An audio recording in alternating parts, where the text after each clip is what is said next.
Hello everyone and welcome back to my channel. I hope all of you are doing well today. So in this video, somebody in my comments asked, does Santa Muerte put other spirits in your path? And I would say generally, at least in my experience, the answer is yes. I'll use an example.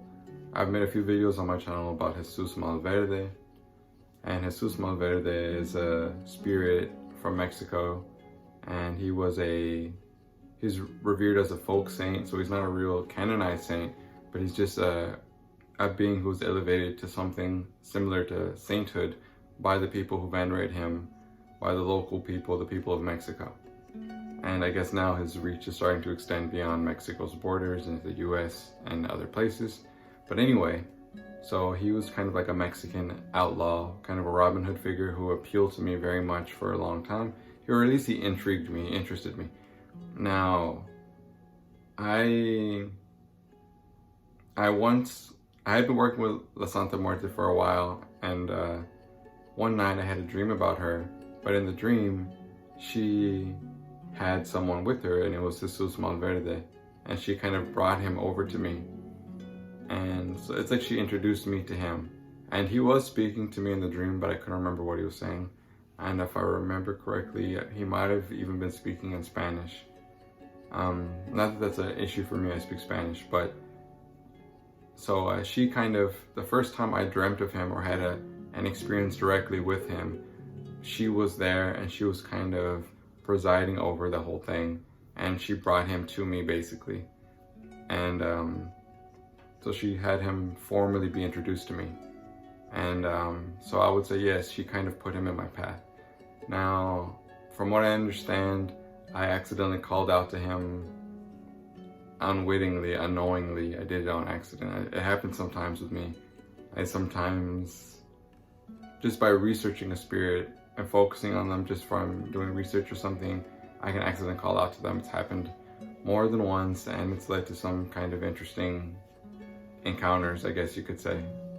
Interesting meetings, and I guess he had become aware of me, but I wasn't aware that he was aware of me, and that he knew who I was, and basically, I guess he was wanting to work with me, and La Santa Muerte basically ushered him over to me.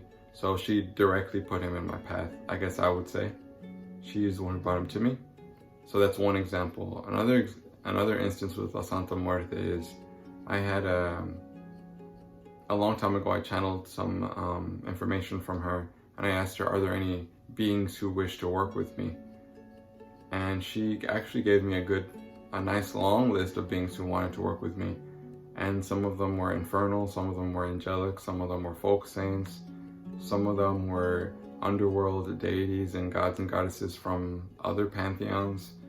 And there was even some beings who may or may not have been biblical. And it was a good sized list. But what I'm trying to get to is, if she didn't want me to work with those beings, why would she even tell me that they wanted to work with me? She never forbade me from working with any of these beings. You know, she wants me, in my personal experience with her, she wants me to work with different beings. She wants me to kind of expand my horizons and step out of this magical box I've put myself into.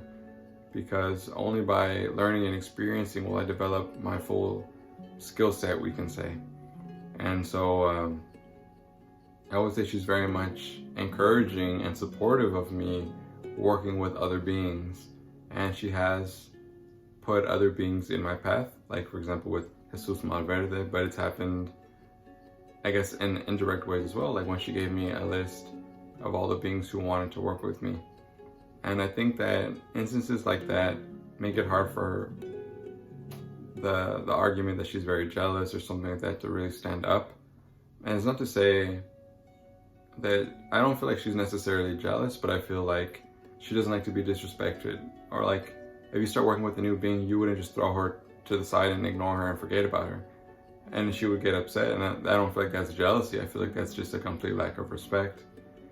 Or also, if she has her own designated space, which she should, why would you put another being, like force two beings to share a same space. It obviously depends case by case basis. Sometimes she doesn't seem to mind too much if certain other beings are on the altar. But if you can give her own altar, I say why not? And also I know some people live in really small places, or they can't afford, or there physically isn't enough space to have separate altars, so sometimes they have all their stuff on one altar. Like if they live in an efficiency apartment or a studio or something like that. Obviously that's fine, but in my opinion, I always thought if you could afford to give her her own designated space, then why not, right? So, but yeah, I would say she definitely, I don't really consider her jealous, but I don't feel like she takes kindly to being disrespected in regards to being ignored, pushed aside, or forgotten on behalf of you now working with another being, another spirit who you've incorporated into your practice. So I would say it's more, I always felt it was more like that. So yeah, that's pretty much, I think, all I really wanted to say about that. I'll probably remember more I wanted to add to this after I upload this video. But I can't think of any other instance where she has necessarily brought another being into my path.